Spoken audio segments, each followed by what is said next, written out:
Hello, welcome to our channel, welcome to Amy's channel. आज मैं reading कर रही हूँ कि आप जिस भी पर्सन के बारे में रोमांटिकली फीलिंग रखते हैं या आपका ब्रेकअप हुआ है, उसके दिमाग में आपके रिलेशन को लेके, आपको लेके क्या चल रहा है। जनरल रीडिंग है। मुझे किसी का आया था कि आपकी रीडिंग थोड़ी मुझे कंफ्यूज करती है, स्टार्ट में कुछ कहते हैं, एंड में कुछ होता है। तो उसका ये है कि मैंने हमेशा मेरी जितनी रीडिंग उठाएं, अगर शुरू से देखें, मैं हमेशा कहती हूँ हर मैसेज आपके लिए नहीं है। अगर मैंने शुरू में कहा है कि आपका पर्सन वापस आएगा, तो वो किसी और के लिए भी हो सकती है, आपके लिए भी हो सकती है। और अगर मैं कहूँ कि आपके लिए न्यू लव आने वाला है, तो इसका मतलब ये आपके लिए भी हो सकती है और किसी और पर्सन के लिए भी हो सकती है। क्योंकि मुझे जो एनर्जी फील होती है, मैं वो डिस्कस करती हूँ। मैं वो डिस्कस नहीं करती हूँ जो मुझे आपको पता है। ना मैं आपको जानती हूँ किसी को पर्सनली, ना आप मुझे जानते हैं। लेकिन क्योंकि हम लोग जो होते हैं, एनर्जी लेता है कार्ड, जो टैरो कार्ड रीडर होता है, तो वो ही बताता है। वो अपनी तरफ से ना कोई कहानी बनाता है, क्योंकि अगर कहानी बनाई हुई हो तो वो एक लय में या एक वे में चलती रहे, रिदम की तरह। अगर कोई चीज़ आगे पीछे हो रही है, उसका मतलब ये है कि उसने जो एनर्जी पिक की है, वो सिर्फ वही बोल रहा है। मैं हमेशा ये भी कहती हूँ कि male to male, female to female है, ऑपोजिट भी हो सकता है। और ये भी हो सकता है कि आप मेल हो, आपकी फ़ीमेल ऐसा सोच रही हो, या फीमेल हो, आपका मेल ऐसा सोच रहा हो। तो आप उसको अपने वे में चेंज कर सकते हैं। हर चीज़, अगर मुझे रीडिंग किसी की देखनी है, तो मैं ये नहीं कहूँगी कि ये मेरे लिए है। नहीं, मैं कहूँगी हाँ ये मुझसे मिलता है, हाँ ये मेरे लिए इसलिए है कि ये मेरे सिचुएशन में फ़िक्स होता है। आप लोग अपनी सिचुएशन को देख के एक्सेप्ट किया करें, इन्फोर्स नहीं किया करें, क्योंकि पर्सनल रीडिंग आपको खाली आपके बारे में एग्जैक्टली बता सकती है, पर्सनल रीडिंग में नहीं करती। ठीक है, तो चलते हैं। और ये भी जर्नल रीडिंग है। एज यू नो कि मैं सिर्फ पिका कार्ड रीडिंग अपने छुट्टी वाले दिन करती हूँ। तो जर्नल रीडिंग है, क्रो टैरो यूज़ कर रही हूँ। उसके बाद स्पेल कैस्टिंग से, ऑरिकल कार्ड से एंजल के मैसेजेस निकालेंगे। तो देखते हैं आपके पर्सन के माइंड में क्या चल रहा है। अभी इसको ऐसा रखते हैं और देखते हैं कि आपके पर्सन के माइंड में क्या चल रहा है, वो आपके बारे में क्या सोच रहा है इस रिलेशन को लेके। आपका पहला कार्ड आया है चैरियट। कैंसर की है, water energy. Cancer Scorpio Pisces, 7 of wands, Aries Leo Sag. फिर आया queen of cup, Cancer Scorpio Pisces. और इसको थोड़ा सा आगे करके एक कार्ड और निकाल लेते हैं, 4 के कार्ड निकालते हैं। फिर आया व्हील ऑफ फॉर्चून। मुझे स्ट्रांगली जो मैंने अभी कार्ड्स देखे हैं, उसमें मुझे लगता है आपके पर्सन ने कहीं ना कहीं एक्सेप्ट कर लिया है कि यू मूव ऑन। बहुत स्ट्रांगली उसकी जहन में आपके लिए रिलेशन ये चल रहा है कि आप मूव ऑन हो गए। अगर आप मूव ऑन नहीं हुए, तो वो मूव ऑन हो गए। मुझे लगता है कि उन्होंने बहुत सारी चीज़ें वक्त पे छोड़ दी हैं। बहुत सारी चीज़ों को अभी समझना नहीं चाहते हैं जानते बूझते। बहुत सारी चीज़ों में एफर्ट डालना नहीं चाहते हैं जानते बूझते। और यहाँ फायर एनर्जी है, एरीज लियो सच की एनर्जी है। चैरियट जो है, मुझे लगता है आपका जो पर्सन है, वो कहीं ना कहीं उसे ये मालूम चल गया है कि कौन सी चीज़ उसके लिए सही है या कौन सी चीज़ सही नहीं है। या आपको मालूम चल गया है कि कौन सी चीज़ आपके लिए सही है, कौन सी चीज़ आपके लिए सही नहीं है। क्योंकि चैरियट जो है वो एक विल पावर और सक्सेसफुल होने का कार्ड है। मुझे लगता है कि आपने एक फियरलेसनेस के साथ और एक स्ट्रेंथ के साथ आपने अपने आप को बहुत स्ट्रांगली मूव ऑन किया है। और आपके पर्सन ने आपका ये कॉन्फिडेंस देख के उसे लगता है कि आपने उनको छोड़ दिया है, पीछे कर दिया है। क्योंकि अगर आप देखिए कि चैरियट में, अगर आपने एक ट्रेडिशनल टैरो देखा होगा, उसमें एक सोल्जर, एक वॉरियर सी एक फीमेल बनी होती है या मेल बना होता है, और वो घोड़े पे सवार होती है। ब्लैक होता है और एक वाइट होता है। इसका मतलब ये है कि आपने कॉन्फिडेंट होकर जो भी फैसला किया है, वो उस आदमी या उस पर्सन या फीमेल या मेल को पता है कि आपने अपने आप को मूव ऑन कर लिया है। आपने अपने पास से वो सारे बैरियर्स हटा दिए हैं जो उसको आपके साथ बांध के रख रहे थे। आपने अपने आप को ये समझा दिया है कि मुझे अपने लिए अब लड़ना है, अपनी सेल्फ रिस्पेक्ट के लिए लड़ना है। मुझे सेल्फ रिस्पेक्ट की आ रहा है कि हो सकता है आप अपने सेल्फ रिस्पेक्ट के लिए लड़ना चाहते हैं। 7 ऑफ वंस, आपका जो 7 ऑफ वंस आया है ये एक आता है कि आपने अपने इर्द गिर्द एक बड़ी स्ट्रॉन्ग आपने दीवारें खड़ी कर दी हैं। आपने अपने लिए हर उस चीज़ को बैक कर दिया है जो चीज़ आपको नीचे घसीट रही थी। आपने अपने आप को बहुत कॉन्फिडेंटली हर चैलेंज को फेस किया है। हर चैलेंज को आप आंखों में आंखें डाल के लड़ने के लिए तैयार हैं। और ये चीज़ आपके पर्सन को समझ आ गई है। उसे लगता था कि शायद आप कभी वापस नहीं आएंगी, सॉरी आप वापस आ जाएंगी, फिर वही सब कुछ होगा, फिर वही सारी चीज़ें करेगा। उसके दिमाग में आपका रिलेशनशिप ऐसा है कि दिस इज़ ओवर। आपने ओवर कर दिया, उनके मुताबिक आपने ओवर कर दिया, हालांकि उन्होंने ओवर किया है, लेकिन उनके मुताबिक है कि आपने उसे ओवर कर दिया है। आप मूव ऑन हो चुके हैं, आप अपनी लाइफ में चले गए। और उसके बाद आया है queen of cup, Cancer, Scorpio, Pisces. मुझे लगता है कि आपका पर्सन आपके जाने के बाद उसे ये अंदाज़ा हुआ है कि जो डेडिकेशन, जो लव, जो थॉट, जो लविंग, जो आप अपने पास से दे रही थी या दे रहे थे, वो एक गिफ्ट था, वो एक कंपैशन था उस रिलेशन में। लेकिन आपने उस चीज़ को अब ख़त्म कर दिया, क्योंकि आप एक तरफ़ा मोहब्बत नहीं कर सकते थे, एक तरफ़ा गिवन नहीं कर सकते थे, क्योंकि आप भी ह्यूमन हैं, आपकी भी फीलिंग्स हैं, आपको भी ज़िंदगी में बहुत सारी चीज़ें चाहिए। आपका पर्सन ये समझता है कि आपने उनको अपनी लाइफ से अब टोटली किक आउट कर दिया है। जैसे वो आपको कोल्ड शोल्डर दे रहे थे, आपने भी उनको कोल्ड शोल्डर से ज़्यादा कर दिया है। कॉन्फिडेंटली आंखों में आंखें डाल के लड़ने के लिए तैयार हैं।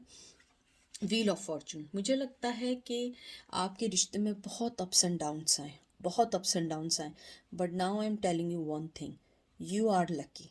क्योंकि आपने जिस तरीके से अपने आप को संभाला है वो चीज़ इजी नहीं थी। मुझे ये भी लगता है आपके अंदर की जो फीलिंग थी वो अपर लेवल पे अब आई है। शायद आप बहुत अरसे तक अपनी फीलिंग्स को दबाते रहे, ये सोच के कि ये रिश्ता चल जाए, हो सकता है वो पर्सन समझ जाए, हो सकता है उसके एक दिन आंखें खुल जाएं, हो सकता है हर चीज़ फिक्स हो जाए और वो अलाउ करे, आपकी मोहब्बत को एक्सेप्ट करना शुरू करे। लेकिन मुझे लगता है उस पर्सन ने जब आपको कुछ नहीं दिया, आपने सब कुछ छोड़ दिया। और आपका पर्सन इस रिलेशन के बारे में बहुत हार्डली सोचता है कि आपने उन्हें अपनी ज़िंदगी से निकाल दिया है। अब आपको उनकी ज़रूरत नहीं है, ना अब आपको उनकी किसी भी उस फेवर की ज़रूरत नहीं है जो आपको वो नहीं दे रहे थे। उसके अलावा मुझे ये भी लगता है आपका पर्सन जो है डिवाइन टाइमिंग पे बिलीव करने लगा है, बहुत सारी ऐसी चीज़ों पे बिलीव करने लगा है जो पहले आपके रहते हुए उसको यकीन नहीं आता था। फिर आया है 7 of pentacle, Taurus, Virgo, Capricorn. Wow, 7 of swords, Gemini, Libra, Aquarius. Wow, 9 of pentacle, Taurus, Virgo, Capricorn. तो मुझे आपके कार्ड देख के जैसे 7-7 आया है, 7-7 जो है ये सिंबलाइज कराता है कि आप जिस भी पाथ पे चल रहे हो इस टाइम, जिस भी चीज़ पे चल रहे हो, आपने राइट डिसीजन लिया। मुझे नहीं पता आपने क्या डिसीजन लिया है, हो सकता है कि वो आपके नज़दीक अब आपको लग रहा हो कि आपने गलत डिसीजन लिया हो, लेकिन नहीं। 7-7 मतलब कि आपने जो डिसीजन लिया है बहुत अच्छा डिसीजन लिया है और वो वक्त के साथ चलेगा और वक्त पे आपको एक राइट डिसीजन का कहते हैं ना आउटकम मिलेगा। फिर आपका आया है 7 ऑफ पेंटिकल। मुझे लगता है 7 ऑफ पेंटिकल आपका जो आया है ये करता है एक डिफ़िकल्ट टास्क जो होता है ना उसको ख़त्म करने का होता है। यानी कि डिफ़िकल्ट टास्क जो आपने एक शॉर्ट टर्म में बनाना शुरू किया था, अगर आप देखें ये पेंटिकल जमा कर रहा है, 7 के बाद क्या, 8, 9, 10, 3 पेंटिकल बाकी हैं क्योंकि 10 का होता है जोड़ा। मुझे लगता है कि आपने जो कतरा कतरा करके समंदर बन रहा था, जो कतरा कतरा बन के आप अपनी कॉन्फिडेंस को जमा कर रहे थे, फीलिंग्स को जमा कर रहे थे, अपनी लाइफ को पुट टुगेदर कर रहे थे, वो अच्छा चल रहा है। और आपके पर्सन के दिमाग में यही चल रहा है कि आपने अपनी ज़िंदगी को बहुत पुट टुगेदर कर दिया है, अपने प्लानिंग के साथ चलने, अपने वर्क पे करना, आपने डिस्कवर किया है कि आपकी लाइफ में क्या बेहतर है।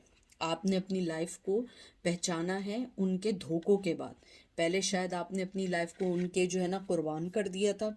इसीलिए मैंने कहा है कि आपने जो भी बात अपनी ज़िंदगी में, जो भी रास्ता, जो भी आपने चीज़ चुनी है, वो आपके लिए बेस्ट है। आप इसका रिग्रेट नहीं करिएगा, क्योंकि ये आपके लिए बहुत बहुत इम्पॉर्टेंट और बहुत अच्छी चीज़ है। उसके बाद 7 ऑफ सोर्ड्स। मुझे लगता है कि आपके पर्सन ने हमेशा आपको, कहते हैं ना कि, घसीट के नीचे गिराने की कोशिश की है, ट्रिक्स यूज़ की हैं, आपको डराने की कोशिश की है, वार्निंग्स दी हैं। मुझे कुछ लोगों के लिए लगता है लड़ाई झगड़ों के साथ कुछ आप लोगों का ज़्यादा भी लड़ाई हुई है, जिसमें लोग बहुत सारे इन्वॉल्व हुए हों। अगर वो भी नहीं था तो कुछ चीज़ें ऐसी थी जिन्होंने आपकी फीलिंग को डिस्ट्रॉय किया है, आपके मन को तोड़ा है। मुझे लगता है कि आपके पर्सन को इस बात का बहुत बखूबी अंदाज़ा हो चुका है कि आपको उनकी अब ज़रूरत नहीं है। वो कोई भी ट्रिक खेलें, कुछ भी करें, अब वो वर्क नहीं करेगी। वो चाहे अब आसमान से उतर के भी आ जाएं, आप उन्हें अपनी लाइफ में नहीं आने देंगे। फिर आपका 9 ऑफ पेंटिकल आया है, ये ग्रोथ का है, एक, कहते हैं ना, एक ग्राउंडेड कार्ड है। मुझे लगता है आपने जो बार बार, मुझे जो आ रहा है, जो आपने अपने अंदर की गोल को कंप्लीट करने की कोशिश की है, क्योंकि यहाँ एक पेंटिकल रह गया। देखें, 7 ऑफ पेंटिकल था, आप जोड़ रहे थे, कतरा कतरा करके जोड़ लेते, 9 ऑफ पेंटिकल तक आ गए। लाइफ ऑलमोस्ट उधर है, ऑलमोस्ट आप उधर आ चुके हैं।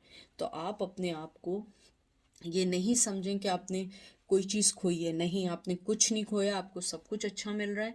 और आपका पर्सन भी ये जानता है कि आप अपनी लाइफ में बहुत स्ट्रांगली आगे बढ़ रहे हैं, बहुत स्ट्रांगली आप आ रहे हैं। और मुझे लगता है उनके दिमाग में इस रिलेशन को देख के, टू बी फ्रैंक, वो डरते हैं कि अब ये रिलेशन को वो कुछ नहीं दे सकते। पहले शायद कुछ थोड़ा बहुत दे भी दें, लेकिन मुझे नहीं लगता कि वो कुछ आपको देंगे। अब मैं क्लास कार्ड निकालती हूँ, एम्परर। बहुत स्ट्रॉन्ग एनर्जी है ये, बहुत स्ट्रॉन्ग एनर्जी है। मुझे लगता है आपका पर्सन जो है अभी आपके पास इसलिए नहीं आ गया, यहाँ पे एरीज की एनर्जी है। मुझे लगता है आपका जो पर्सन है वो एक फादर लाइक है, माइंड से बहुत स्मार्ट है। मुझे लगता है कि आपने अपने लिए जो कर सकते थे, जो स्ट्रेंथ आप जमा कर सकते थे, आपने कर ली है।